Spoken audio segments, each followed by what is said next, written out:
Hello and welcome to today's video. So this time, as promised, I pulled out the first batch of my large format sort of annuals and reference books from my collection, something we've not really touched so far on this channel. So there's lots of stuff here I've never even shared on either of my channels before, and I'm really looking forward to going through and giving these larger books a bit of a clean. So without further ado, sit back, relax, and let's take a look.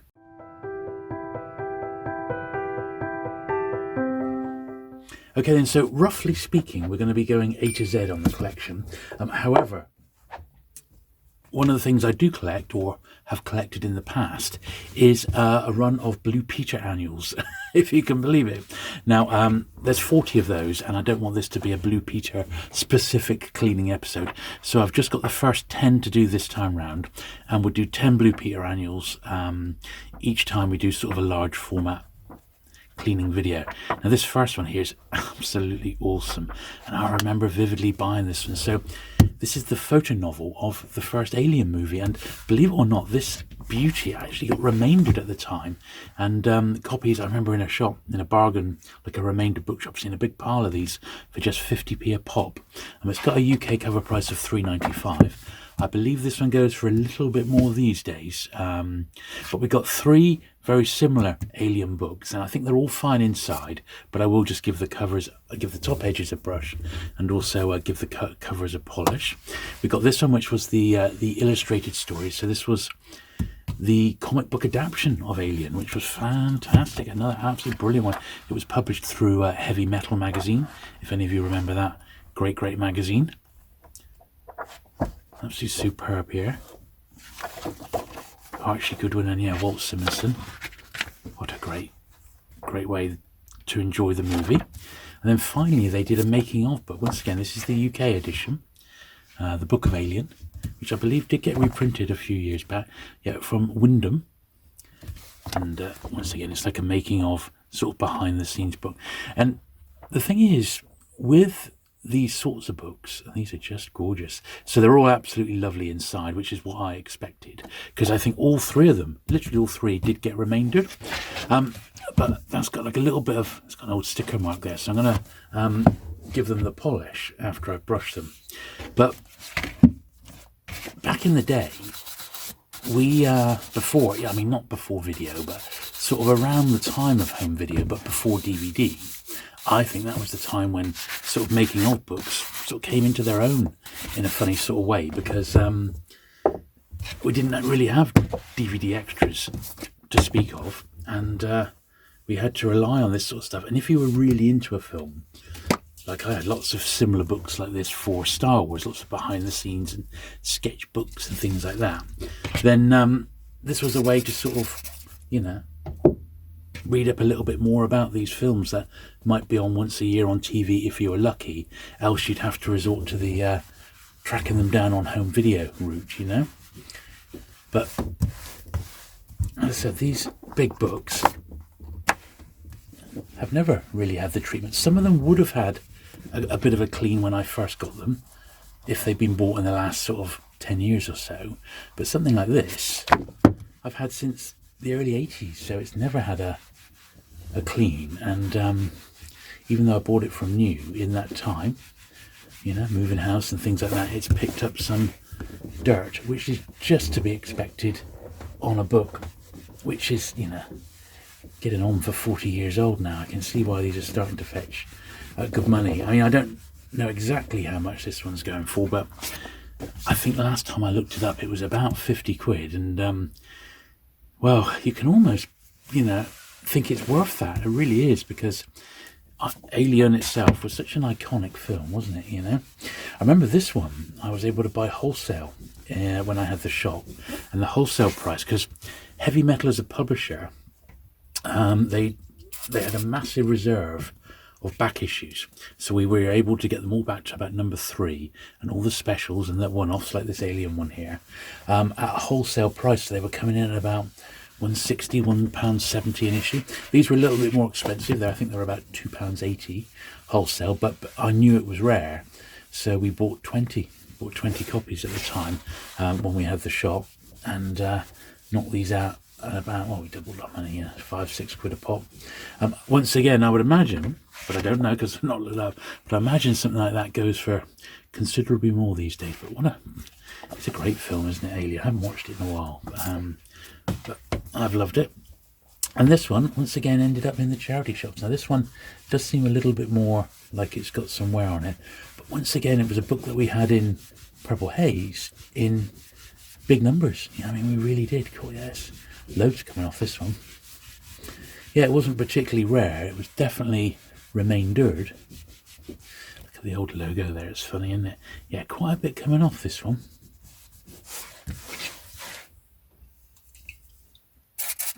And on some of these, we'll be able to literally put the polish straight on. But I'm being careful because these 3 original Alien books are all pretty scarce these days. And hate to damage them. Although this one was, as I said, this one has been reprinted. Whereas the other 2, I don't think really have, you know.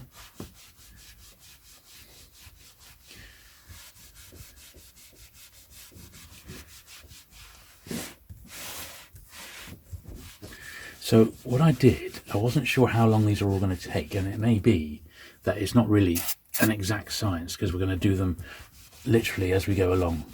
Go through them, clean up any internals, any gluing or anything like that. Then we're going to brush them and polish them. So we're going to do the whole process as we go along.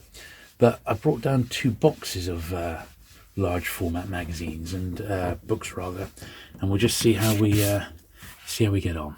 There we are. Now this next one, I don't think it's going to need a lot because it's probably it is by far the most recent book that I've got to show you today. It's the book of Archer. Now Archer is a great animated TV series, and this is The Art of Archer. I look forward by Christian Slater, no less. And if you've never watched Archer, it's absolutely hilarious. Great animation style, sort of a spoofy James Bond character, you could say. Some quite adult themes, but I've had this one from brand new, so I know there's not a spot in it. And it's really only a few years old, so I'm not even going to bother polishing the cover, but this will give you a little idea of what it's like. I don't know how many seasons it's on now, maybe 10 or 11. I think it's fantastic. Great series, Archer. And if you've never seen it, it is worth watching, and it's worth watching from the start, right from the start. Yeah, quite adult, you know. It's not afraid to pull its punches, but it does do that very well. So, recommended. But that one, as I said, is virtually brand new. Now, I think I'm going to pause there because I'm going to need to make some more room. I just haven't got enough space to do this justice. Okay, The Complete Avengers, Dave Rogers. Now, when this book got published, I hadn't seen that many Avengers. I think Channel 4 were repeating it at the time, and I absolutely loved it. Absolutely loved it. So this was the 2 books put together, an early box tree effort. It's like a complete episode guide to the Avengers and the New Avengers. Great book, this one. Really great book. Of course, the Avengers, they had every guest star under the sun appeared. Brilliant writers, directors, excellent stuff. So my favourite era, like many's, is the colour Diana Rigg season. So I think there was 2 of those, which are really something. They're the highlights for me. But I love watching them all. Absolutely love it. Even the black and whites, they're just great. It was one of those superb series that sort of almost like typifies the 1960s, doesn't it? And once again, this is one that I bought brand new. We used to sell it in the shop. We used to do quite a bit of box tree stuff because they did lots of TV titles, you see, like TV tie-ins. Well, not TV tie-ins, but TV sort of guidebooks. They didn't do that many tie-ins. Although they did famously publish Nichelle Nichols' Uhura autobiography, which sadly we were on the list to try and get her down for a signing, but she cried off at the very end. But I did get a sheet of signed book plates from her, which was quite nice. The Young Ones. Who remembers The Young Ones? Amazingly, this must be easily over 40 years old now. Look at that. Blimey O'Reilly. And sadly, Rick Mayall died very young, didn't he? This was a massive bestseller in its day. And I remember when I was a a bookseller, I did a signing with Nigel Planer, who played Neil in The Young Ones, and yeah, there we are. That was him there. Love and Peace, Neil, Nigel Planer. That was his signature, which is quite nice. And it's a shame because Rick Mayall, I was in a play at the local theatre, and Rick Mayall I was in what was called the Drum, which is like a smaller theatre connected to the main Plymouth Theatre, and Rick Mayall was in The New Statesman. That was touring. That used to be one of his TV shows where he was a politician, and he was doing a stage play version of The New Statesman. It was really, really lavish. And every night for a week, because he was playing for a week and we were in the smaller theatre, halfway during the performance, me and my mate would bump into him as we were crossing underneath the main studio stage during our production, we were in Brastoff, I believe. I think it was Brastoff. And we would used to say hello. And I remember first time we met him, he said, "Oh, good luck." No, he didn't say that, but he said, like, instead of break a leg, said, "Break both your arms and both your legs," or something, something along those lines. And I always regret not taking this one in to get signed by him. Aid Edmondson I've seen in the flesh doing some stuff at an ale festival. He had his own band. So it would have been good to have got Rick Mayall's signature, but I never ever got around to it, sadly. And obviously that chance has been and gone. But Nigel Planer was quite a laugh. And I know my friend Richard Latto's... he helps out in some of the special releases for DVD and Blu-ray releases. He has just interviewed all the surviving cast for the, I think it's the 40th anniversary retrospective or something along those lines. So he's been with all of these guys fairly recently, which is quite cool. There we are. That's made the world of difference. This is my original copy from 40 years ago. As I said, it was an absolute bestseller, but that's looking a lot better. Look at that. Look at the muck we've got up just off, what's it, 6 books. And we'll give the top edge. Now, by far the most popular character was, well, I think the most popular character was Neil. He even had his own single, didn't he? Hole in My Shoe. So I don't know if I got this one signed by Nigel Planer or not. I don't even know if I owned it at the time. Yeah, I did, yeah. Nobody look at this book for 400 years except Julian. Neil. Best wishes, Nigel Planer. Look at that. How cool. When did this one come out? This is the 7th printing, look. December 84.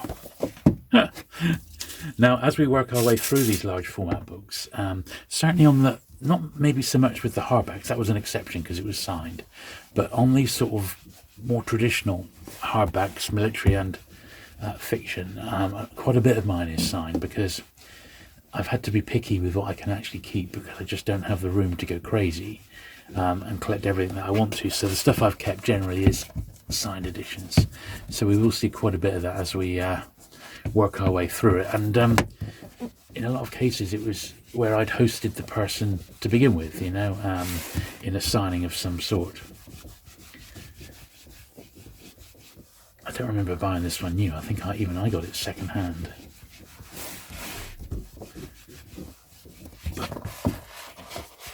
It's really lightened that one up immensely. I mean, look at the rubbish that's come off that. Jeez Louise.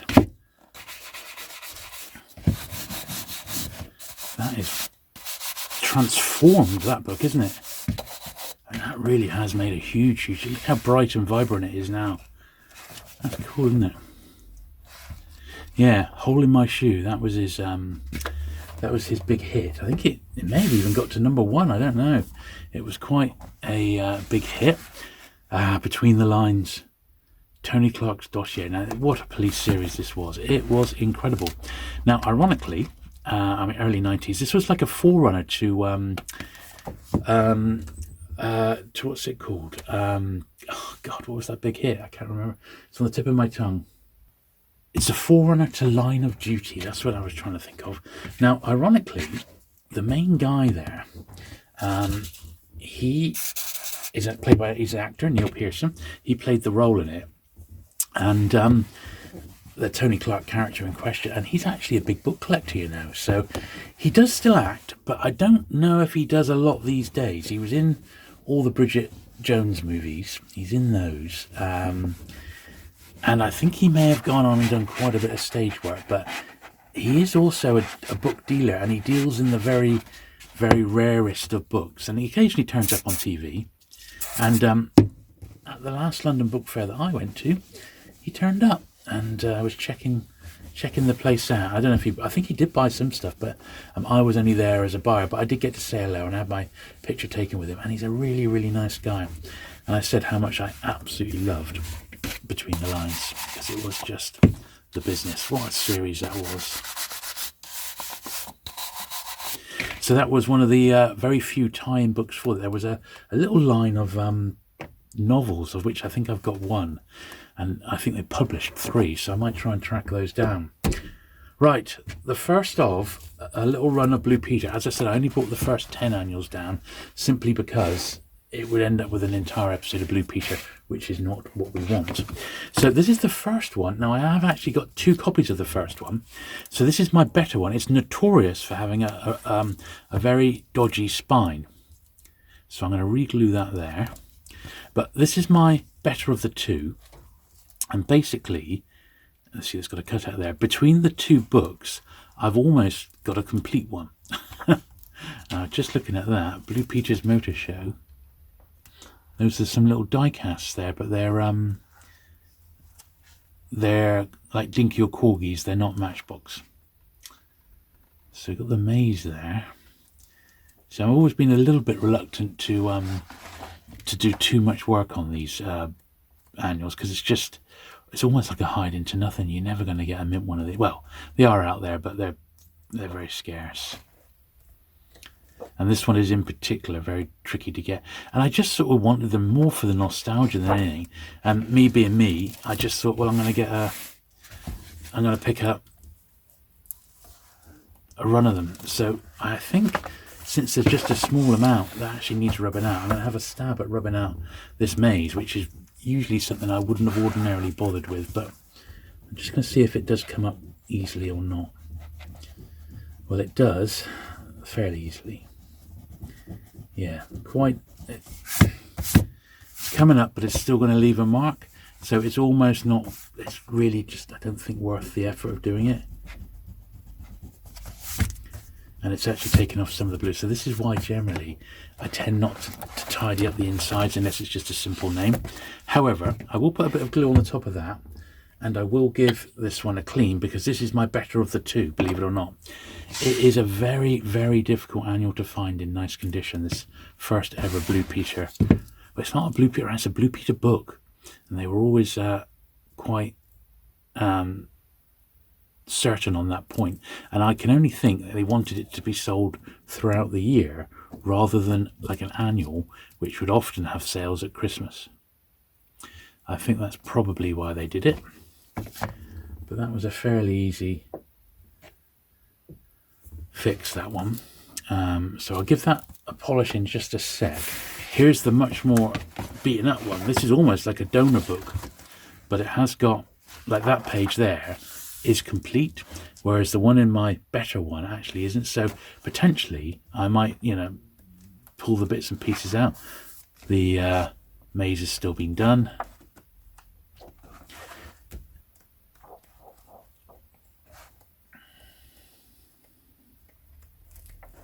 The crossword's done, but it's done in pencil, whereas my other one is done in colour.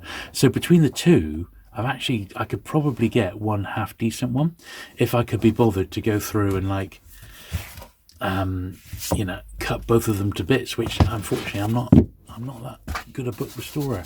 But if someone wanted a project, and I have known that to happen, where they've taken a nice book and then got a donor copy, if someone fancies that, get in touch.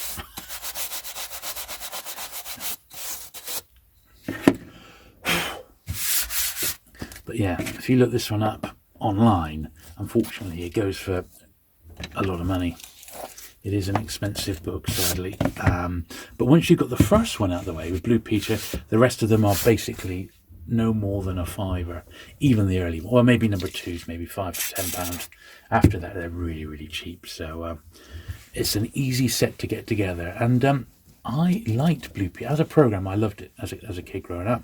My era was well, Valerie Singleton was still there, but it was predominantly Leslie Judd, John Noakes, and Peter Purvis.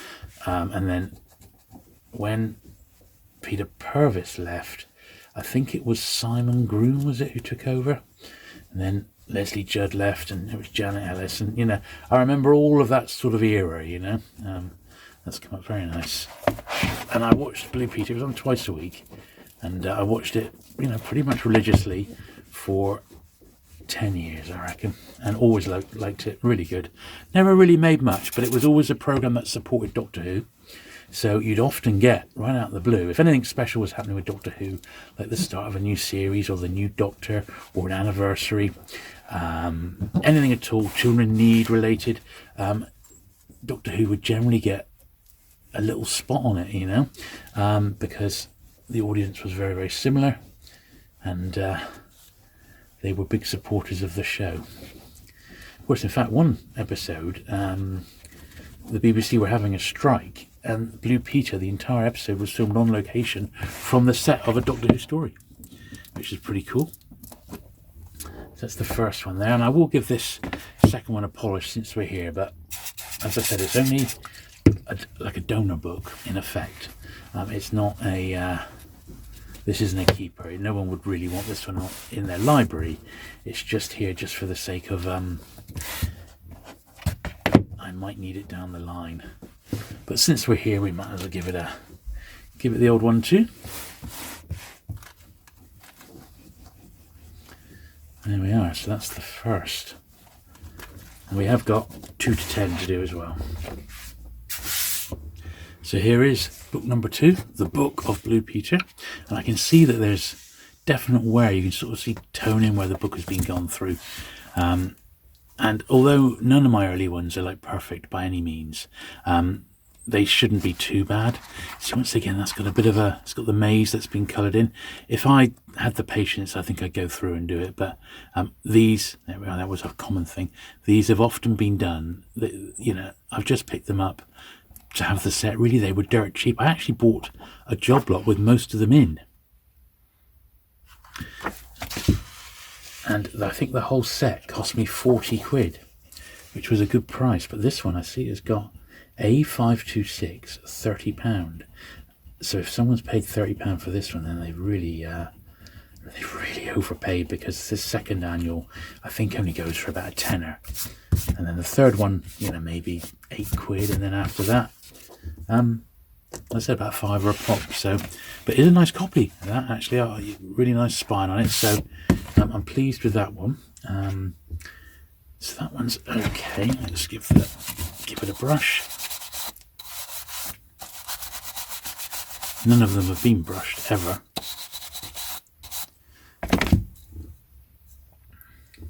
And then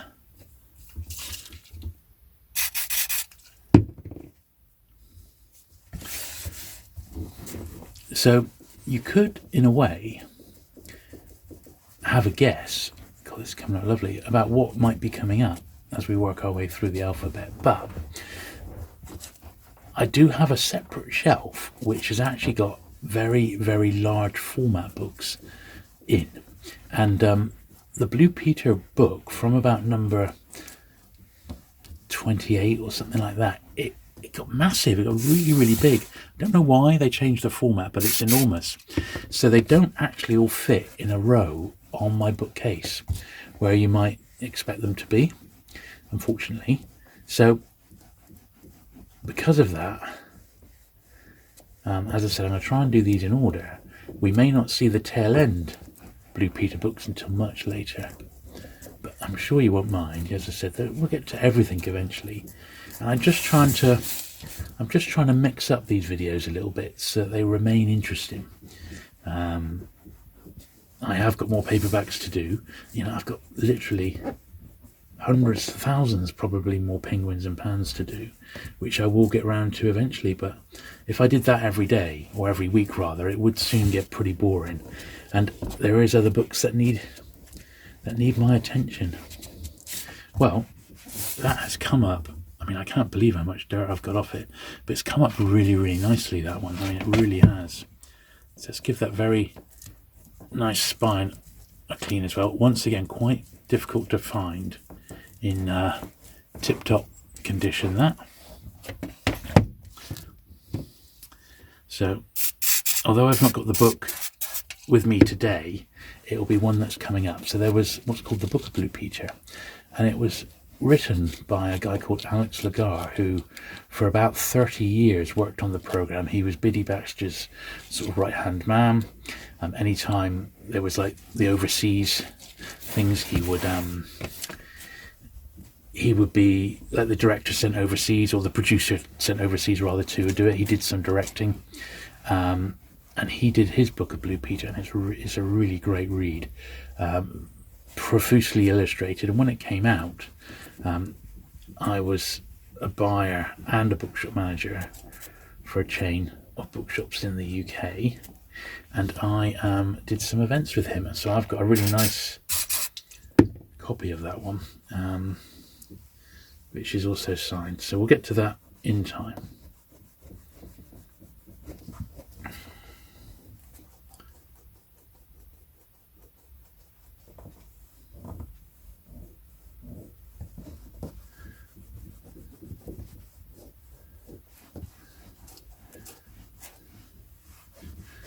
Yeah, that's come up really, really nicely.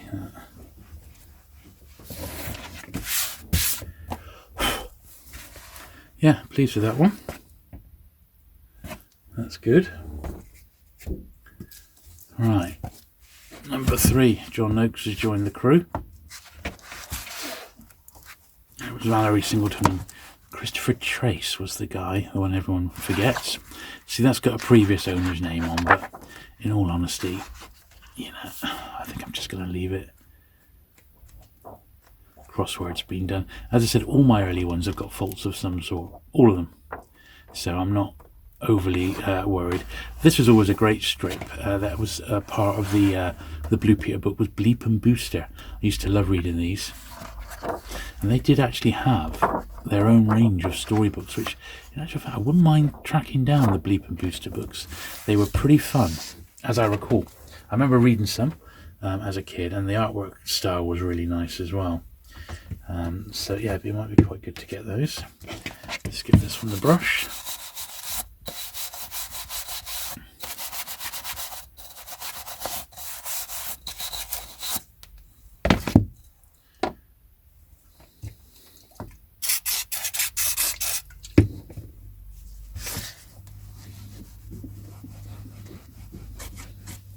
This one's got quite a faded spine. It's all right.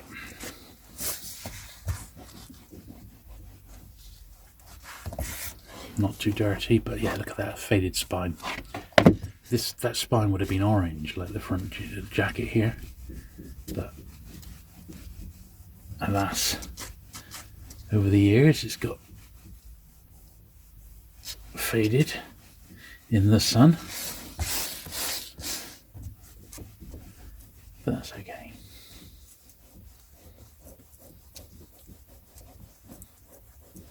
John Noakes was just great, wasn't he? The BBC Archive have got a YouTube channel, and they've been putting up some great stuff. And they did one where John Noakes and Shep, on behalf of Blue Peter, they visit the set of Porridge when Porridge is being filmed. Porridge is one of my all-time favourite sitcoms. Absolutely love it. And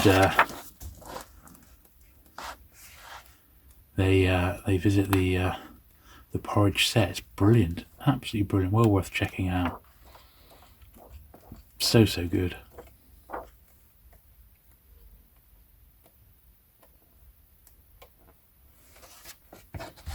That's not a bad one. Cover's a bit on the beaten up side, but the inside's lovely. And the cover looks black, doesn't it? And it's actually a bit scored as well, so This is one which is pretty rough. It's a shame because inside it's actually quite a nice copy, but the cover lets it down. Looks like it's been in the wars a little bit, so we're not going to spend too much time on this because it just doesn't warrant it. And we've got plenty of other books to get through which are not Blue Peter, so let's just zoom through this one.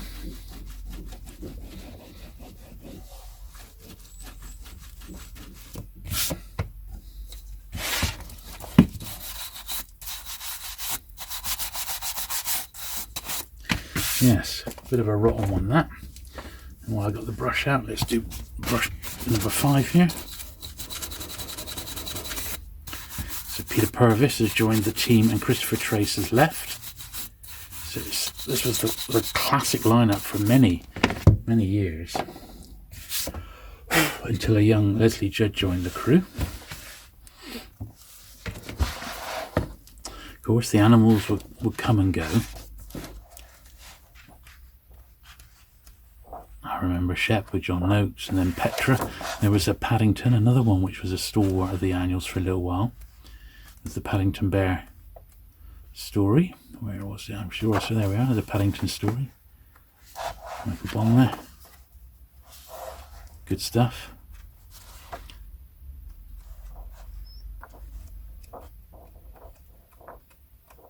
Yeah, see, that's all right inside. That's not actually a bad one, that number 5. But you'll notice down the edges here is where we're going to really, it will really benefit from a polish. And I would hope that the marks on it will just literally lift right up. But as I said, because these are not of great financial value, it's not worth spending hours on trying to repair them, because you might as well just pick up another one. I mean, these annuals sold in massive amounts. They were huge sellers, and you know, you go to any sort of boot sale and you could move for Blue Peter books, you know. So none would be classed as scarce except the first and second, really. A little bit the third. After that, they're easy. Although in the later series there is actually one which is scarce, but I never had any problem getting hold of it because it came in my job lot, and it was where one of the presenters in the Blue Peter book, he was doing, you know, Blue Peter were very they were very keen on, you know, gardening, and there was a Blue Peter garden, and they would encourage you to grow your own and things like that, you know, grow your own veg, which was cool. But it was one of the issues in the 90s. One of the presenters in real life got arrested for drugs at a party or something like this. I can't remember the exact details. And in the annual of that year, there was a photo of him like planting something that looked very suspiciously like cannabis leaves, even though it wasn't. It was just looked like it. And the annual got withdrawn on the back of it because of all the bad publicity it was getting. So I suppose that annual is probably rare, but I've not bothered to look it up to see quite how rare the withdrawn Blue Peter annual actually is. But I remember laughing about it at the time, thinking how hilarious it was, and that was probably a future collectible, but you know. Yeah, it made me laugh. When we get to that one, I will tell you the story, because I know exactly what to look for. There we are. Yeah, so once again, slightly beaten up, this one. Nice that they're in the Blue Peter mini moke. That's a really 60s thing, that. Outside TV Centre.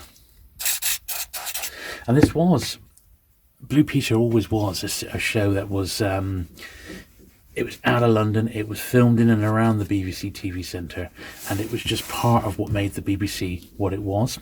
And that, sadly, is what the BBC have lost in recent years. They've lost that identity. It's just a shame, but that's how it is. Things have just moved out of London, maybe for the expense of it being made in London. A lot of things are made in Manchester now, which is much cheaper, or Wales and Cardiff. So there you go. The BBC just doesn't feel like it's got a home anymore. Does that make sense? I don't know.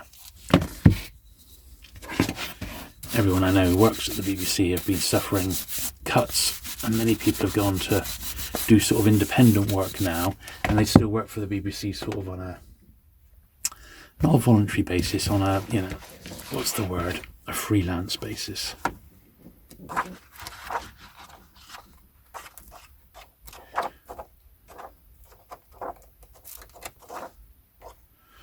Yeah, I remember this one quite well.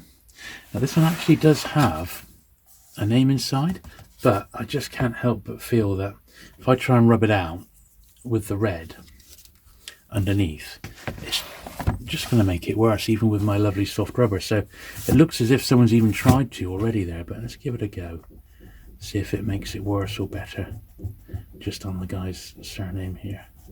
Yeah, see, it's just left a mark, so you're better off just leaving that as is, sadly, because apart from that, once again, it's quite a nice little addition, that one.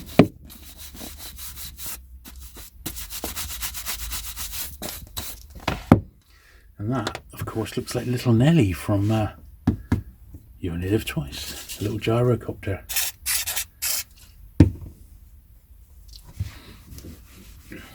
And speaking of Bond books are very much after Blue Peter. So we've just got 3 more of these to do, and then we'll be on to the James Bond annuals. How cool is that? As I said, we're doing them in order. At least as best of order I can actually manage. And I sort of pulled out 2 comic boxes worth of these.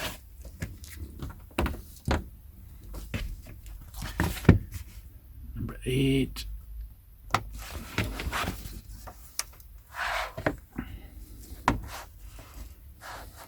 I remember hearing an interview with Peter Purvis, and he was talking about the time when him and John Noakes actually went and did this thing with the steam train, and how there we are, and how absolutely they were just mobbed because Blue Peter was so popular at the time. They were just mobbed by children. I mean, it's so difficult. There were so many kids there. It was almost impossible to film. I seem to remember him recording, and you just can't imagine that happening to any children's presenters today. But back then, when Blue Peter was on, we only had 3 TV channels. That was it. So anything that was on got big ratings. You know, anything.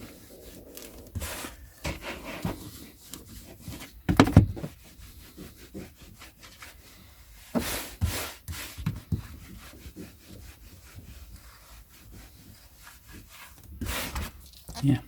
I've never seen that episode. I don't know if it exists, but a lot of Blue Peter does exist. Much more. I don't think much of it was junked, unlike Doctor Who, because they kept referring back to old programs, and they would often show clips and stuff. And this is the first one with Leslie Judd, so she's joined the team. There she is, Spud Witches.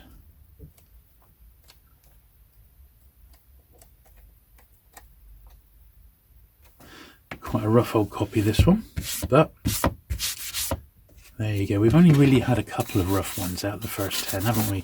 So it's number 5 and number 9. So I might make a little mental note of these when I do the editing, and I'll give them I'll put them on my upgrade list, because I see them all the time, but I just couldn't remember, without going through them like we're doing now, which ones actually needed an upgrade. So now I know. So it's number 5 and number 9, because this one's is quite rough.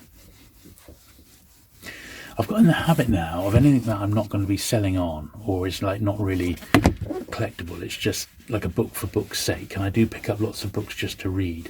I've got a separate pile now where I put I drop in a bag to Oxfam, and once you've done it for the first time, if you register for Gift Aid with Oxfam, in the post they will send you these little stickers, and when you go in, everything that you send, that you give to the store in, say, a bag of stuff, you can drop it off, it's got your details on, so that they automatically know A, where it's come from, and B, that it's for Gift Aid, so that they don't pay the government any tax, which is really cool. So if you have got spare books and that, I would recommend somewhere like, I'm sure all the charities do it now, but Oxfam do it very well. There we are, that one's absolutely fine, got a name inside, but I don't mind, number 10. So the last Blue Peter book today. I know you're all gutted about that. But there you go, we shall start that's sort of about, I don't know, when's number 10 here? I reckon this was about 1973 to 74, maybe, something like that. Quite a clean copy of that one. So that is where we shall leave it for now. As I said, more Blue Peter next time. Obviously, I am definitely going to do some paperbacks next week. At least I'm pretty sure I am.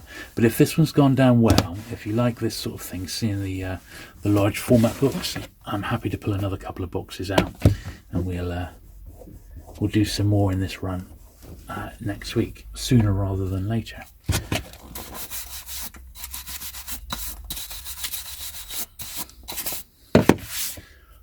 There we are. Right, so now we're on to the first James Bond book.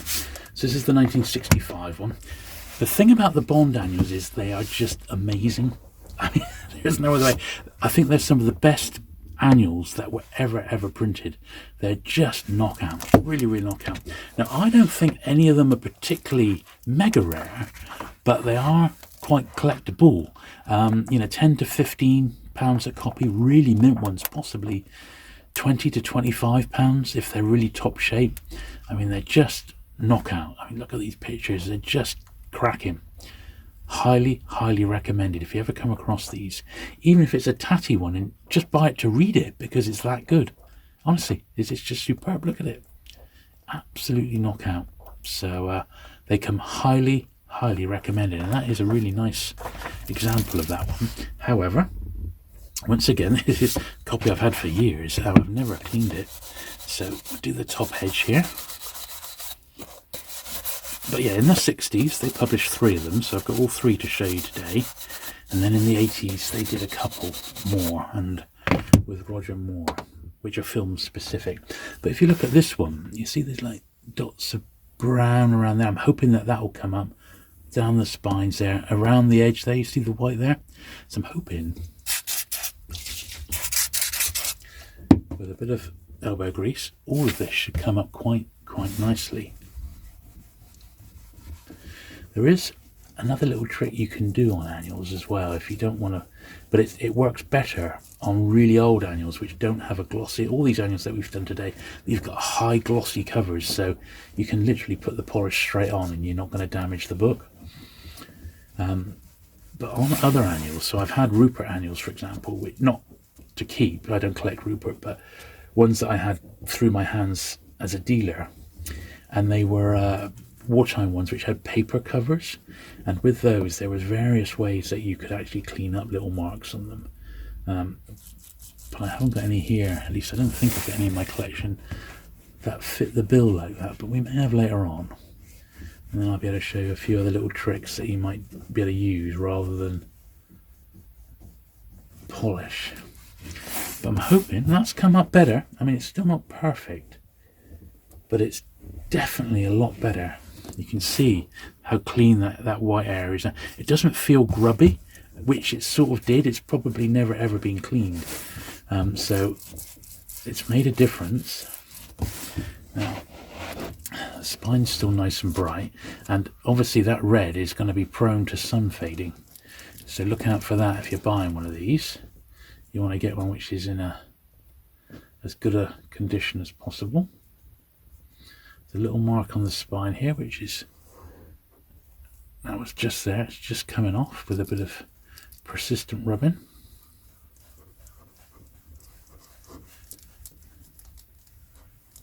And then we've got the back cover here, it looks okay.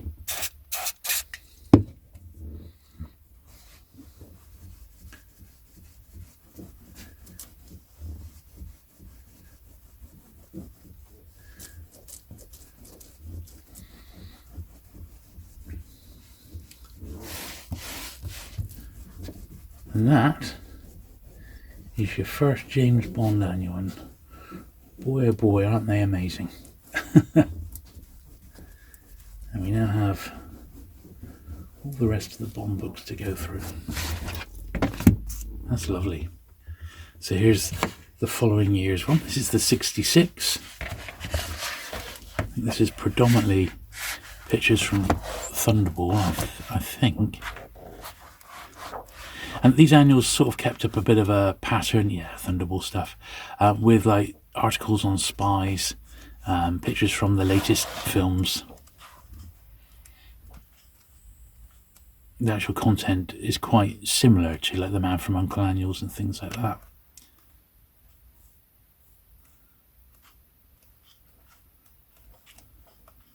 But yeah, great books, as you can see. So we'll give it a brush. I always remember when I had the shop, we had a set of these James Bond annuals, and they were mint. They were like they'd been printed yesterday. They were just astonishing condition. And a person who bought them was someone you might, well, you've probably heard of the Hanna-Barbera cartoons. Well, he was the son of the Hannah from Hanna-Barbera. He was that person's son, and he phoned us up. He said, I don't know where he heard of this. It was maybe in Toy Shop magazine. We used to advertise him, and we had a couple of adverts in there. And he said, I see you list James Bond as some of the stuff that you sell. I said, yeah, and at the time we didn't have masses of stuff, but we had most of the Corgi die casts in original boxes, and we had some Marx figures, and we had lots of the books, including the Fleming hardbacks, and we had all the annuals. And I said, I've got a really nice mint set of annuals. We've just had the Goldfinger DB5 in, and he said, how much is the set of the 3 books, the 3 annuals that we're going to see here today? And this is in the mid-90s. I said, well, they are mint, so it'll be £100. You can have them for that because they are pristine, And he said, yeah, no problem. And then he said about the Goldfinger car, and that was the DB5, the Aston Martin toy. And he said, how much is that? It had just come in, and I said, well, we've only just got it, but it's like $220. He said, yeah, that's fine. What else you got? And in the end, he had the Toyota, I think, as well. The You Only Live Twice Toyota car. That's lovely, isn't it? And yeah, it was a good set, and he had a huge wedge of stuff off us. He had 2 or 3 orders, and I don't know if he just used us or if he did lots of other British dealers, but we did have some absolutely cracking stuff back then. We really did. Over on the other channel, on my recent 20,000 subscriber video, I did show some photos of Purple Haze, and we've got a dedicated video coming hopefully soon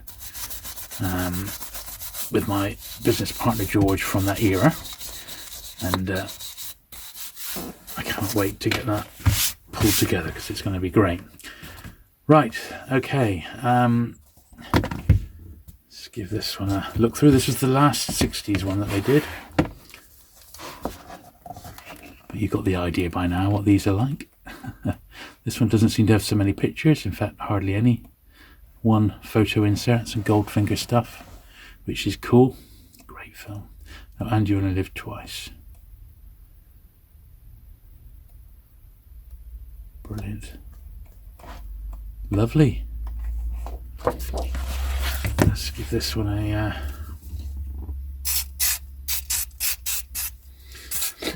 nowadays I don't think these Bond annuals are that scarce, because I seem to remember they've just been saved because the books are so good.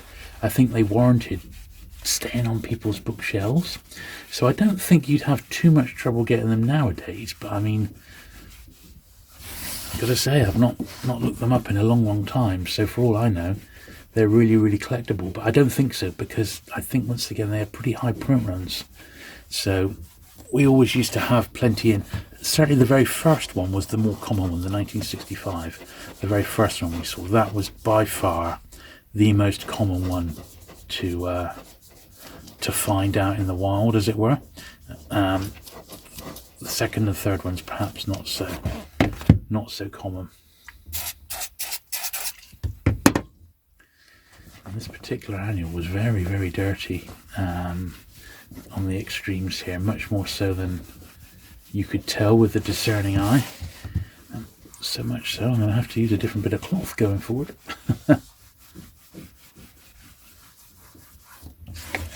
There we are.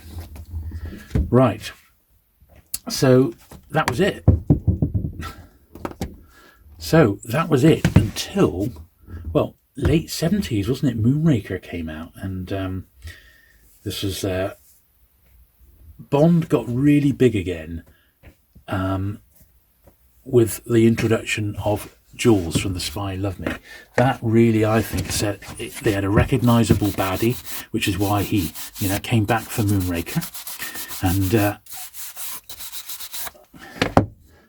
Bond was big, definitely big, and Moonraker, well, I don't mind it. I know, I think the people from Eon were worried about the rise of all the science fiction movies of the time. Star Wars, Empire Strikes Back, Battlestar Galactica, Close Encounters, everything was heading into space. The first Star Trek movie.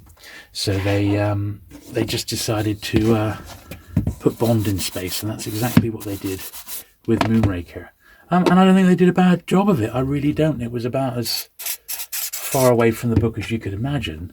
That was, plain to see.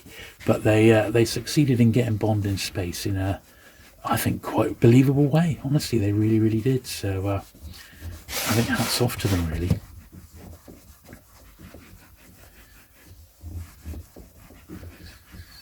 And this one wasn't too bad, but once again, really, really benefited from a nice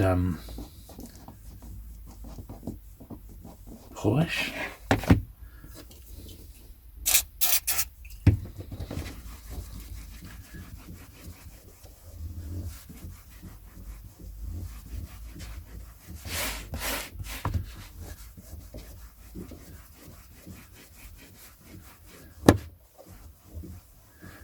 It's probably my original one, I would imagine, but I can't remember. Some of these books I remember vividly when I got them. Others, that memory has gone to the midst of time. Well, that's a much better book now than when we started. And they did a couple more, so we got Fewer Eyes Only. Once again, I think it's a little bit underrated, this one. I think Julian Glover is a bit... This is not his greatest film, is it? And I really like him as an actor. So he's not the greatest of bad guys in this.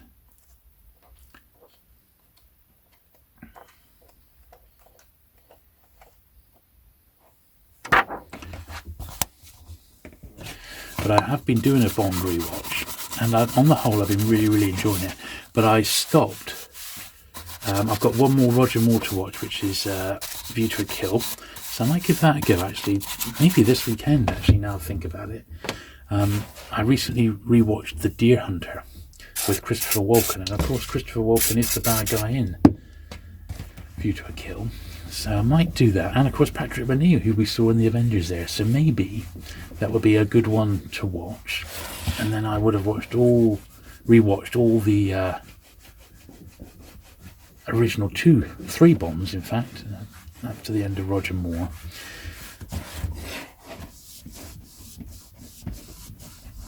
And then we're on to the Timothy Dalton here, aren't we?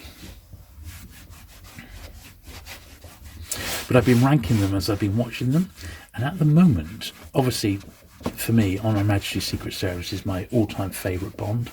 I love so much about that. Telly Savalas and Diana Rigg, Lazenby, Who I Told. This is my favourite Bond. You are my favourite Bond. And I'm not alone. Lots of people really, really like On Her Majesty's. But after On Her Majesty's, my next best one, and I couldn't believe this when I actually rewatched them, for actual Bond films that I really, really enjoy today, having grown up with them and watched them over and over and over again, was From Russia With Love. I couldn't believe how good a film that was. So that one is in the number 2 slot. I think Goldfinger was up there in number 3. I do like The Spy Love Me. I think it's great. And I have to say, I prefer the old ones quite a bit more than the more recent ones. I don't mind Daniel Craig, he's absolutely fine. But, I like these original ones, they're great. And I wish I could do more James Bond content on the channel because I love it.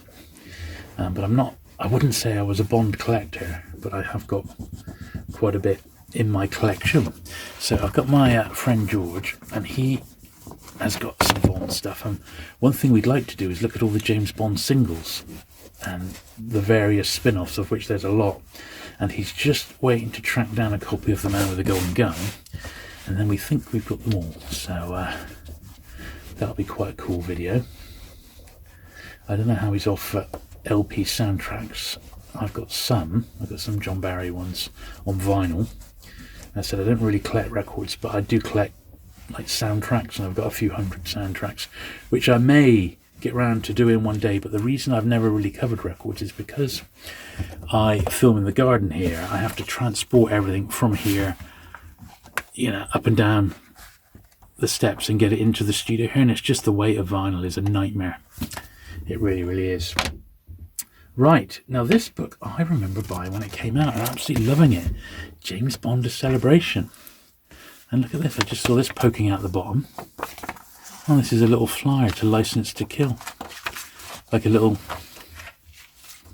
cinema flyer. I was really into Bond back in the day. I mean, I just loved Bond. Really, really did. And a big, big fan.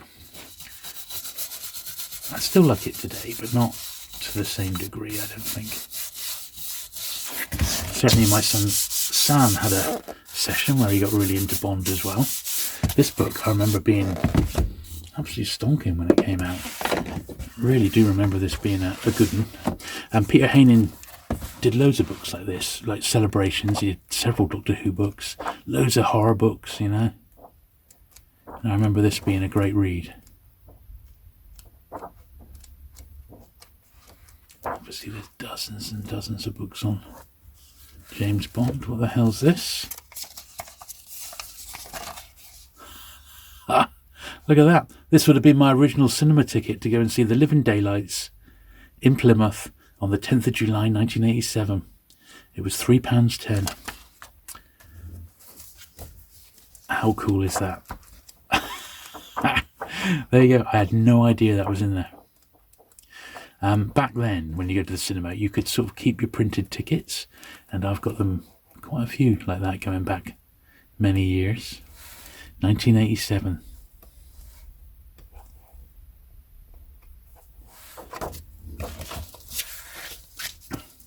It's a good book, that. Right, let's give it a... It's quite dirty though, I've read it a few times. Usually, when I read a book in hardback like this, I'll take off the dust wrapper, God, this cloth is absolutely hammered after today. I feel like we've done a really good job cleaning. I think we really have, God, this is coming out lovely. We've really cleaned these books, and these books have needed cleaning. You know what I mean?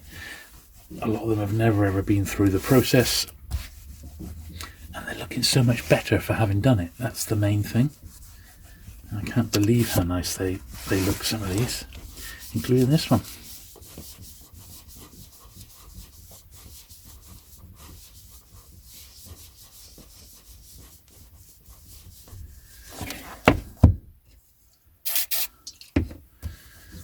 Now, sadly, Peter Haining has passed away now. But boy, oh boy, he was the master of this sort of book. He really, really was. The absolute master.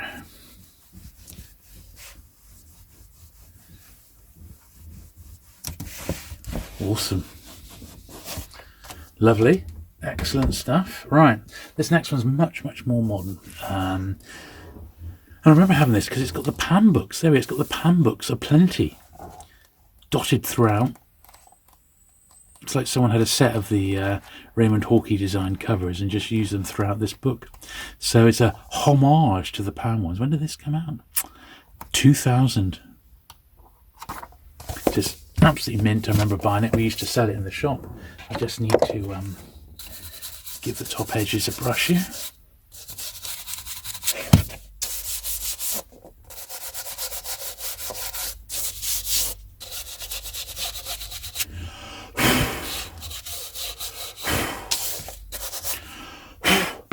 yeah, it's quite a good one, that. And we've got Carry On, little book on the Carry On. I like the Carry On films, I really do, but once again it's the sort of the earlier ones up to about 64, 65. They're sort of amongst my favourites. I like all the black and whites. I hate the tail end 70s ones. So that's my Carry On summary. Yeah, nothing in there because once again I bought it brand new. It is showing a little bit of age yellowing, so hopefully this polish is going to sort that out.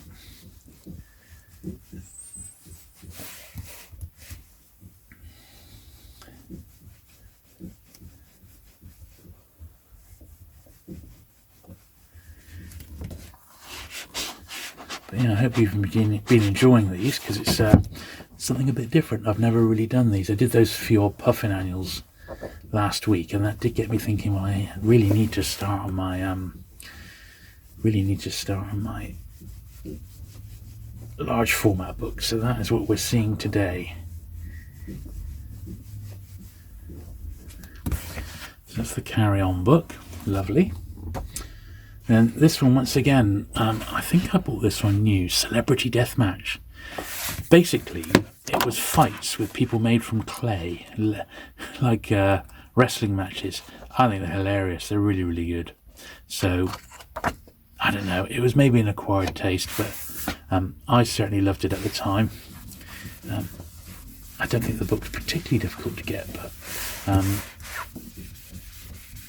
it was just nuts. It was that late Friday night telly that you may or may not enjoy if it's up your alley or not, but I've always liked Celebrity Deathmatch, and it would be like, you know, Michael Jackson versus the Spice Girls, for example, in plasticine in a wrestling ring, and they would all come along with weird and wonderful stuff. The animation was brilliant. It was ahead of its time, and yeah, it was shown in the UK, but not that well remembered these days. Final book we're looking at today, the first Doctor Who annual. Well, I don't collect these. I've had them all over the years, every single one. I'd love to collect a set, and I might go back and try and put a run together, but at this time of life I honestly don't know why I would bother. But the first one I always loved.